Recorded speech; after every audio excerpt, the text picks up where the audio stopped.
Oke, jumpa lagi di channel UPX ID ya. Kali ini saya akan memberikan update terbaru tentang mini PC saya. Jadi video kali ini sedikit singkat ya, kayaknya bukan sedikit singkat sih, panjang. Karena membahas tentang mini PC yang saya gunakan sebagai recording atau main rig, atau mini PC sebagai recording, kemudian ekspor dan rendering untuk video yang ada di channel ini ya. Terima kasih kepada teman-teman yang sudah memberikan komentarnya, kemudian bertanya, kemudian minta request video dan lain-lain.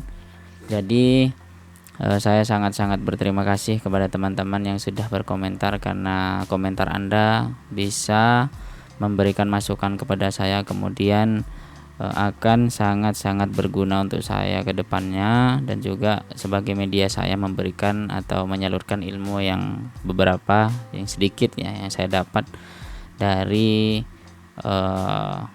channel ini, kemudian dari apa yang telah saya lakukan ya, atau pengalaman yang telah saya dapatkan. Kita langsung fokus saja ke konten atau ke isi atau main topik ya. Di sini terima kasih untuk teman-teman yang telah berkomentar ya di mini PC yang kencang ini. Terima kasih, karena proses untuk upgrade-nya ini kebetulan saya itu aslinya awalnya tidak akan upgrade karena budget, namun ada CPU atau prosesor bekas di Tokopedia itu yang jualnya cukup murah ya. Maksudnya cukup murah ya, mahal sih aslinya perhitungannya, cuma untuk sekarang worth it ya, karena apa yang saya keluarkan kemudian dan apa yang saya dapatkan dari yang saya keluarkan tersebut itu cocok. Nah, kita bacakan komentarnya dari pertama terlebih dahulu, yaitu ini 6 hari yang lalu, atau kita baca dari bawah saja ya. Ini banyak ya kebetulan, karena banyak yang berkomentar, kemudian banyak yang tanya. Ini juga ada beberapa sudah saya balas, kemudian ada juga beberapa yang sudah saya berikan solusinya. Dari nama yang tidak bisa saya sebutkan ini terlebih dahulu, beliau tanya ya dari atas saja, karena dari bawah kayaknya susah. Nah, ini 6 hari yang lalu kebetulan ada tanya, Bram-nya pakai SODIMM ya. Jadi untuk mini PC ini pakai SODIMM. Teman-teman bisa cek saja di repo UPX ya. Di sini teman-teman bisa, kalau saya itu akses lokal, kalau dari luar itu repo.upx.me.id. Teman-teman bisa cek saja di sini, di bagian terluar kita sorting saja dulu. Nah, ini kita beri seperti ini. Kemudian jika teman-teman kurang besar, teman-teman bisa besarkan ya untuk tampilannya seperti ini. Nah, di sini ada i7 7700T untuk Lenovo. Teman-teman bisa menggunakan seri T atau tidak, monggo. Nah, kemarin juga ada tanya yang untuk ThinkStation P330 Tiny ya, nanti kita bahas setelah ini. Nah, di sini sudah saya bahas juga di video sebelumnya bahwasanya saya menggunakan Core i7 6700, tapi yang seri non T ya, atau yang TDP-nya itu tinggi ya, yang di 65 watt, sedangkan untuk yang T series itu kalau nggak salah di angka 30-an, 36 kalau nggak salah, seperti itu. Nah, kemudian untuk RAM-nya di sini menggunakan DDR4. Nah, teman-teman bisa cek juga nanti, atau saya sertakan di deskripsi untuk link upgradable-nya atau apa yang available dari mini PC ini ya. Kebetulan saya sudah share di videonya, jadi teman-teman tonton pada video yang ini ya, boleh, atau yang ini juga boleh ya, atau untuk performanya ya, untuk setting BIOS dan lain-lain ada di video ini. Kemudian juga di sini ada yang tanya, Bang, kalau pakai adaptor nggak agak takut pakai i5 ke atas? Itu pun kalau pakai saya pilih yang seri T maksimal. CPU saya untuk mini PC adaptor mentok di i3 seri biar gak was-was. Boleh. Ini kembali ke persepsi masing-masing. Jika teman-teman ragu dengan performa coolernya atau mungkin performa CPU cooler, nah teman-teman bisa ikuti abang dari Nascom ini ya. Karena untuk urusan spesifikasi itu pribadi ya, saya hanya share apa yang saya alami dan apa yang saya butuhkan ya. Jadi pada saat mini PC ini saya gunakan, jadi ada kendala pada saat di rendering terutama. Nah, ini dia, sekarang saya coba masih rendering untuk konten yang tentang soundtrack atau sound yang saya gunakan ini. Sorry bukan sound mic ya, mic yang saya gunakan ini. Nah, ini untuk loadnya. Kemudian untuk penggunaan wattage-nya nanti saya kasih atau saya berikan videonya di ini ya. Lanjut dulu. Kalau ini persepsi masing-masing. Kemudian untuk dari Bank FRSB 7MX, hati-hati kalau beli mini PC Dell, wajib pastiin adapternya ori, bukan ori-orian ya. Saya kebagian yang ori-orian, hasilnya terdeteksi di BIOS dan CPU cuma bisa jalan di base 800 MHz. Untungnya bisa dapat adapter second yang ori. Tanpa adapter ori harus pakai throttle stop ya. Ini pakai aplikasi di Windows namanya throttle stop di Windows ya, untuk otak-atik script dan Linux biar bisa full speednya. Terkadang memang, makanya kan saya bilang nah di video yang ini bahwasanya untuk power supply itu sangat berpengaruh ya. Saya setelah abang ini komentar, mohon maaf ya, saya coba-coba di rig saya pakai 65 watt yang bawaan, dan ternyata pada saat CPU dari mini PC ini naik atau seperti ini, proses-proses lagi tinggi-tingginya, kemudian render dan lain-lain, power supply-nya itu seperti ngetrip ya, atau tidak kuat ya, seperti itu. Mungkin ya benar karena ada limitasi di 65 watt dengan prosesor yang Core i7 6700 saya ini makan di 65 watt jika full speed ya, seperti itu. Jadi terima kasih untuk abangnya. Dan yang kedua, terkadang di BIOS ada settingan CPU limit ya. Mungkin untuk videonya nanti jika saya dapat kasus yang sama akan saya buatkan ya.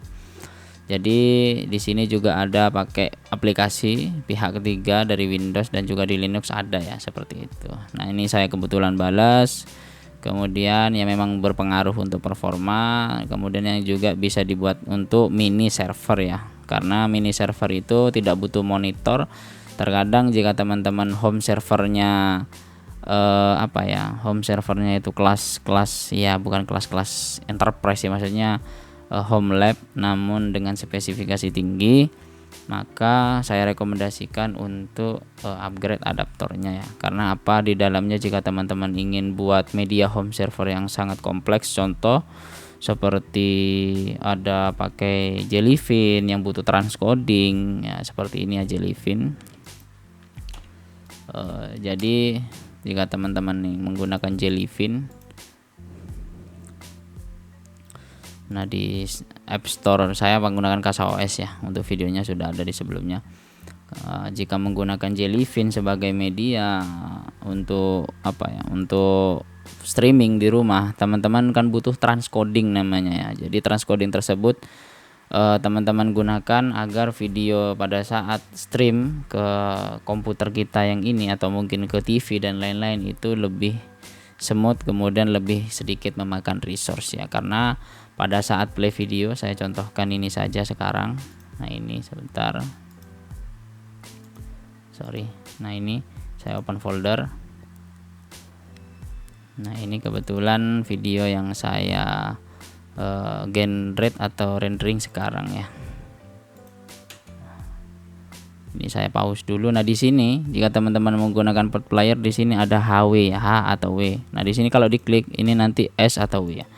Nah kenapa saya pakai hardware renderingnya, karena biar lebih meringankan di softwarenya ya, di prosesnya seperti itu. Sama untuk prinsipnya seperti itu untuk secara kasar ya. Kemudian di sini juga ada spesifikasi yang abang tadi beli mini PC itu kena yang apa istilahnya ya, adaptornya itu yang tidak ori. Ini spesifikasinya. Kemudian untuk adaptornya yang tidak ori. Nah ini juga ada M720 juga kena, kebetulan saya tidak kena M710 ya, punya saya yang beli. Jadi mungkin kedepannya juga saya akan buatkan video untuk M710Q ya, bukan M720, karena yang M720 itu ada USB Type C di depannya seperti itu. Ini juga saya balas. Ini M720Q yang pernah pegang atau pakai, tapi untuk M710Q itu saya pernah beli ya. Kemudian di sini juga ada M720, menggoda banget nih. Bisa dipasangin PCIe card ya, benar.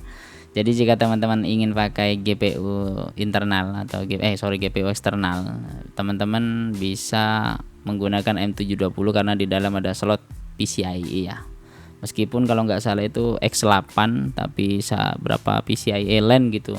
Namun cukuplah untuk transcoding ringan-ringan. Kemudian di sini juga ada abang yang tanya sama pada video yang telah saya buat ini, direkomendasikan untuk upgrade ya kalau bisa. Namun untuk yang saya itu aman ya. Jadi untuk suhu dan lain-lain aman. Nah, untuk abang yang tidak bisa saya sebutkan, ini juga sudah saya buatkan videonya sebelumnya.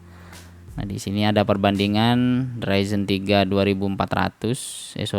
5 2400G dengan Ryzen 5 Pro 2400GE ya. Ini untuk spesifikasi yang teman-teman abang kita beli ya di online. Terima kasih. Untuk Power Max 65 saja, bahkan jika main game Dragon Nest Classic hanya mentok di 35 watt. Rencana mau saya coba pakai 2 kali 8 GB. Terkadang ini ya bang, jadi teman-teman untuk abang Dimas Agung ini di profile, kemudian di profile Windows seperti ini, untuk power plan abang belum set di performance. Nah ini nah ini di high performance, kemudian juga untuk di BIOS abang juga belum up atau belum belum buka ya, atau belum abang buka untuk performance maksimalnya ya. Jadi mungkin tidak akan terkendala di powernya, karena di sini pakai Ryzen 5 Pro 2400GE, kemudian 2x4 GB SODIMM dan Radeon Vega 11 EPU. Kalau hanya 35 watt mungkin saya juga belum pernah coba sih, karena cuma ya pelan-pelan dah, nanti saya juga istilahnya masih mengira-ngira juga karena tidak pegang alatnya atau produknya.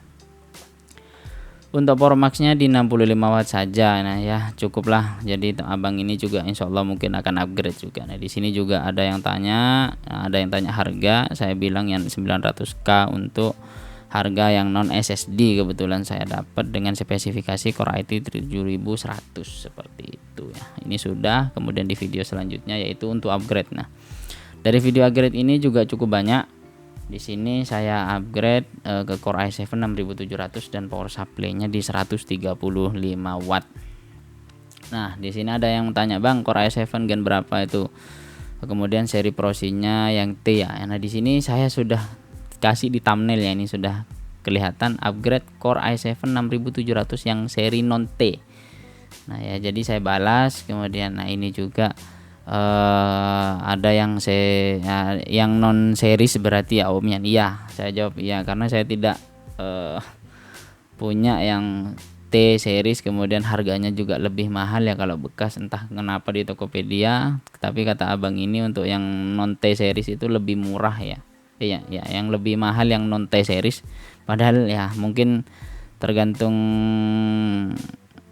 waktu, terkadang kalau di online shop seperti itu untuk promo-promo dan lain-lainnya. Nah di sini juga ada, kebetulan ada P330 Tiny nganggur mau di up ke Core i7 Gen 8 atau 8700. Masih bingung mau ambil yang non series T atau yang prosesornya atau bahkan GPU low profile buat kerjaan rendering sama main game tipis-tipis. Saya juga main game tipis-tipis ya. Jangan kira saya tidak main, ini main Stumble Guys dan juga Timberborn ya. Mungkin pada video sebelumnya saya main game ini ya, seperti itu. Jadi teman-teman bisa cek di channel ini ada game namanya Timberborn, itu ya saya main itu juga tipis-tipis di settingan resolusi 1080p. Kemudian di presetnya itu ultra kalau nggak salah. Seperti itu. Kita lihat dulu bentar. Kalau adaptor Legion yang 300 watt harus lebih dari cukup ya. Cukuplah 300 watt. Saya ini maksimal di angka 100-an watt untuk penggunaan mini PC, kemudian monitor dan juga soundtech. Foxtone atau soundbar saya atau mini bookshelf. Itu maksimal di angka 100 wattan. Mungkin kalau tanpa embel-embelan itu ya sekitaran di angka 60-an watt lah maksimal jika rendering, kemudian sekaligus browsing dan lain-lain seperti itu. Nah ini juga saya sertakan untuk keterangan dari abang tersebut, apakah bisa di-upgrade. Bisa, kalau dari datasheetnya saya sudah kirim linknya, di repo saya juga sudah saya berikan, teman-teman bisa akses ini. Nah ini dia ThinkStation. Nah, ini bisa teman-teman akses dari luar ya, bukan cuma dari lokal. Nah, ini untuk penampakannya, di depannya itu ada USB Type C. Kemudian untuk spesifikasinya ini ya, di sini juga up to A9 generasi atau Core i9 ya. Mungkin soket LGA-nya berbeda, namun kalau untuk yang saya pakai yang M910Q ini itu 1151 ya. Nah, ini juga menyesuaikan budget Om ya. Belum mampu kebeli kalau 9 gen. Ya, harga mini PC dengan harga prosesornya itu lebih mahal prosesor ya. Jadi jangan khawatir untuk harganya ya, memang seperti itu, namanya juga 9 generasi ke-9 ya.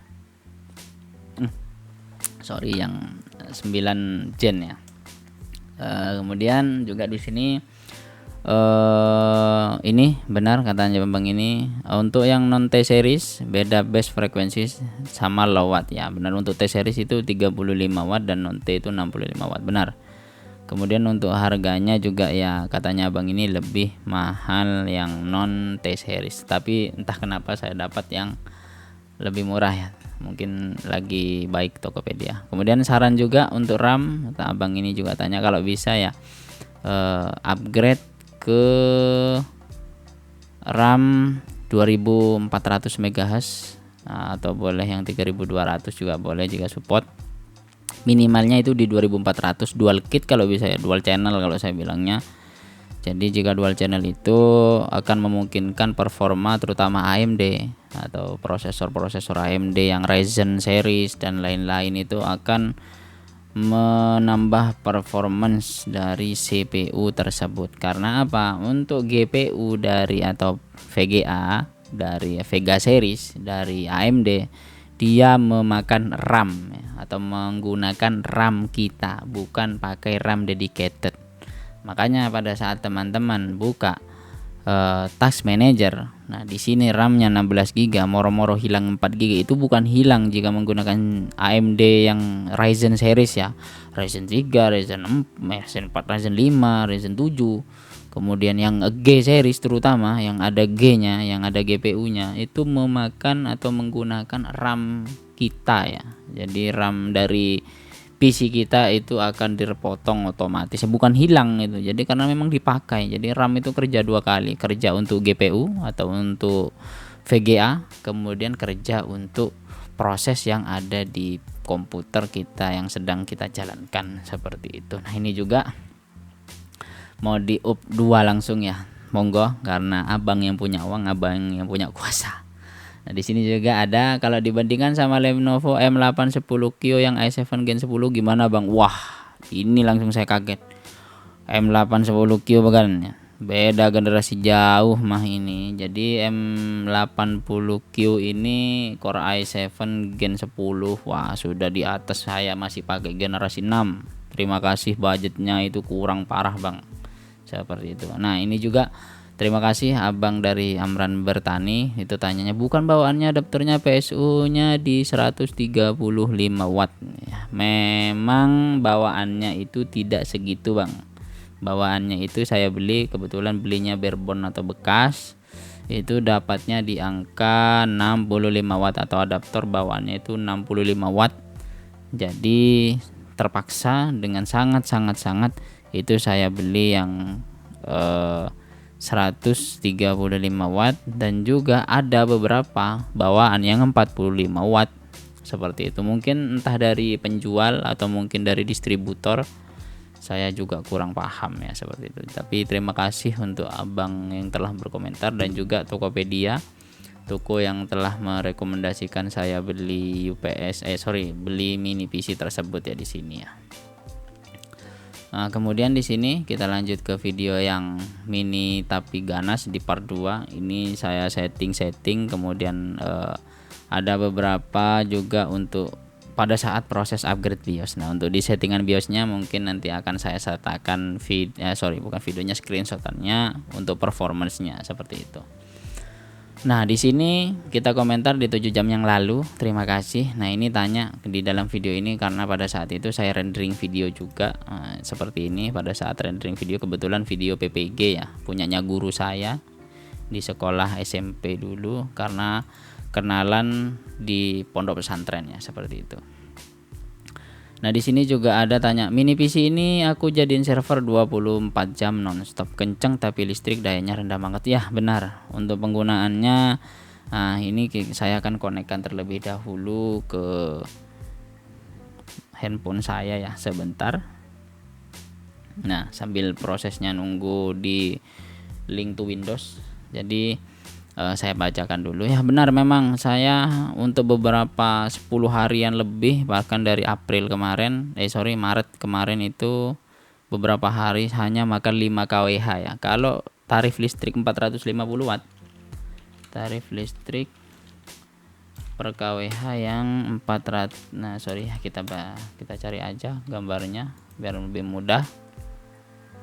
Ini dia, sangat-sangat buram ya guys ya. Open di new tab. Nah, ini kita ambil rata-rata. Aduh, cek susahnya ini ya. Nah, ini dia. Oke, tunggu sebentar, internet saya sangat-sangat santai atau banter ya. Nah, ini dia. Jika pakai golongan R1 TR yang 900 VA, aduh, ini untuk 900 watt ke atas ya. Saya ambil rata-rata di 1352, kita kalkulator.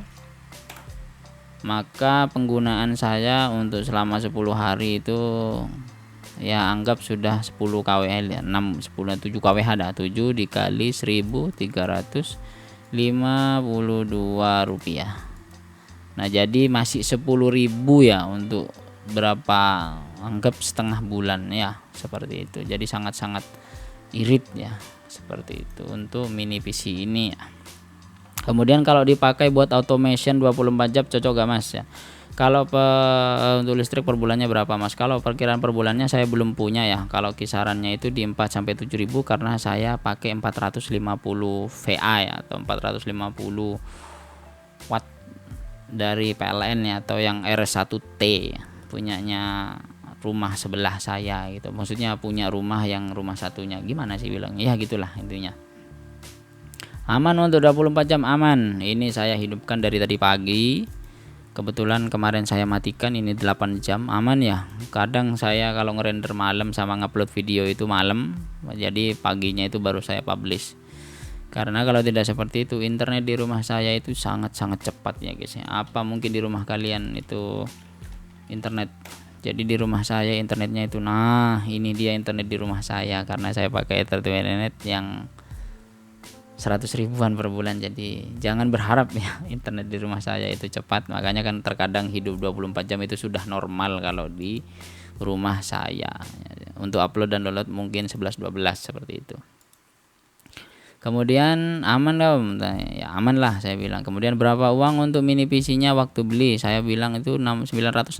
Ini koreksi ya saya sedikit, saya beli itu di angka 940 berapa gitu, lupa persatuannya karena saya beli 4. Kemudian kalau dihitung ya sedikit lebih murah, ini cuma ya saya perkiraan sama ongkir mungkin berbeda ya, seperti itu. Kemudian juga ada abang yang teman kita yang tanya nominal berapa kWh. Ini saya langsung balas ya. Ini link to Windows sudah saya aktif. Sebentar.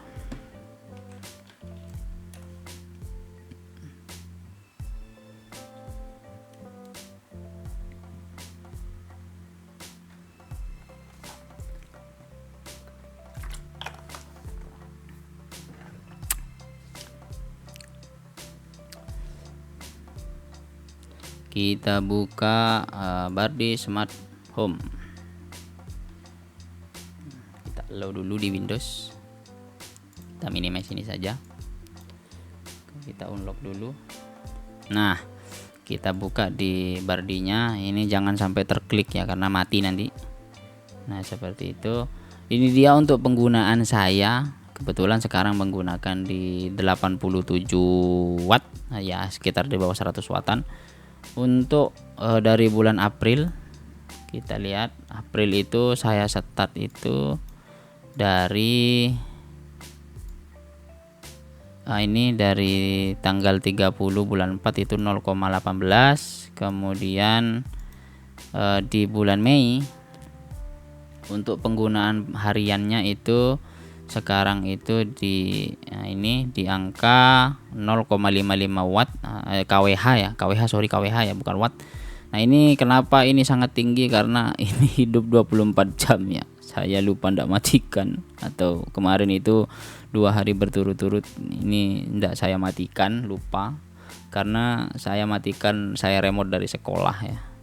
Ini untuk penggunaan kWh-nya per hari itu di bawah angka 1 kWh ya. Jadi anggap kalau Rp1.000 yang 900 VA itu berarti ya di bawah Rp1.000 gitu. Apalagi yang 450, maka tarifnya itu lebih murah ya, seperti itu. Untuk performa dari penggunaan listriknya ini totalnya saya baru habis 6,26 kWh. Kalau kita kalkulasi ya, saya C 6,26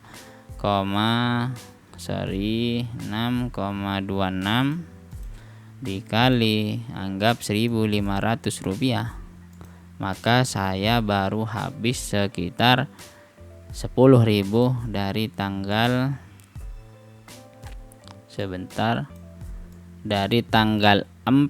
tanggal 16 Mei. Ini saya pakai di tanggal 15-nya, cuma ini anggap gak dihitung. Tanggal 16 Mei sampai sekarang tanggal 12 Mei itu masih di angka 10.000. Anggaplah Rp10.000 untuk penggunaan ya, meskipun tidak nonstop 24 jam, namun tiap hari itu mesti dipakai, kadang dari pagi sampai jam 12 malam, karena ngeditnya itu cukup lama, seperti itu. Mungkin jika teman-teman ada yang tanyakan, kita bahas tuntas ya. Kemudian untuk video selanjutnya teman-teman juga bisa tonton, saya sudah upload video terbaru di channel ini tentang UPS. Mungkin kedepannya juga ada beberapa UPS, dan juga insya Allah untuk teman-teman kita yang telah berkomentar, terima kasih. Saya juga akan sediakan untuk videonya ya, beberapa yang sudah tanya kemudian baru saya respon. Kemudian untuk request mungkin saya masih tampung ya. Nah, ini juga dari teman kita, Abang, terima kasih, ini update ya dari GTID Gaming. Minta dong linknya, saya kasih ya di deskripsi untuk pembeliannya. Dan juga di sini ada rata-rata banyak yang tanya di mini PC ya. Nah, juga ada di Proxmox. Nah, ini belum, mungkin saya akan coba di sekolah, karena di rumah itu saya tidak punya PC yang memang saya gunakan untuk tes Proxmox ya, seperti itu. Kemudian untuk monitor, nah ini nanti akan kita buatkan video sesi tanya jawab ya, sesi tanya jawab atau sesi Q&A, atau mungkin saya live streaming juga boleh jika ingin teman-teman live streaming. Nah, kemudian untuk jasa atau abang yang tanya jasa ini, bukannya saya tidak buka jasa, hanya saja jika teman-teman minta bantu monggo, nah itu seikhlasnya sudah, terima kasih ya, seperti itu. Kemudian juga untuk monitor rata-rata ada yang tanya aman gak di 3 bulan. Saya genapkan dulu ya 4 bulan, baru saya buatkan video Q&A nya seperti itu. Mungkin seperti itu saja untuk reviewnya tentang mini PC, penggunaan dari 5 bulan lebih ya saya pakai mini PC ini. Kemudian untuk proses upgrade nya baru bulan-bulan ini, atau baru hampir 1 bulan, tidak sampai 1 bulan sih upgrade-nya. Dari tanggal berapa ini, dari tanggal 2 Mei ya, 10 harian lah, 10 hari ya, 10 harian kebetulan ya, alhamdulillah. Kemudian untuk channel ini saya menggunakan mini PC ini sudah dari video yang berapa ya, ini sudah banyak kebetulan. Wah, ini sudah menggunakan mini PC ini. Jadi mini PC ini sangat-sangat berjasa ya. Oke, bukan yang ini kayaknya. Nah, sebentar. Nah, dari CPU load tinggi, ini Windows 11 saya bukan. Nah, dari ini ya, sudah menggunakan mini PC dari November 2025 ya. Jadi dari 2025 November. Sorry suaranya ya. Nah, dari 2025 ini saya sudah gunakan mini PC ini. Nah, ini teman-teman bisa cek meja desk saya, ada monitor, ini sudah mini PC, namun dengan resolusi masih 1336 x 765 68 kalau nggak salah ya, atau masih HD plus ya, seperti itu, bukan full HD ya. Mungkin seperti itu saja, kurang lebihnya mohon maaf. Terima kasih teman-teman telah komentar di channel ini. Jangan lupa like, comment, dan subscribe. Sampai jumpa di video selanjutnya, dan jangan lupa juga request jika teman-teman butuh. Kemudian jika ingin saya live streaming, monggo silakan teman-teman komentar di bawah atau hubungi via email yang telah ada di channel ini ya. Seperti itu saja, kurang lebihnya mohon maaf. Terima kasih. Sampai jumpa di video selanjutnya. Bye bye.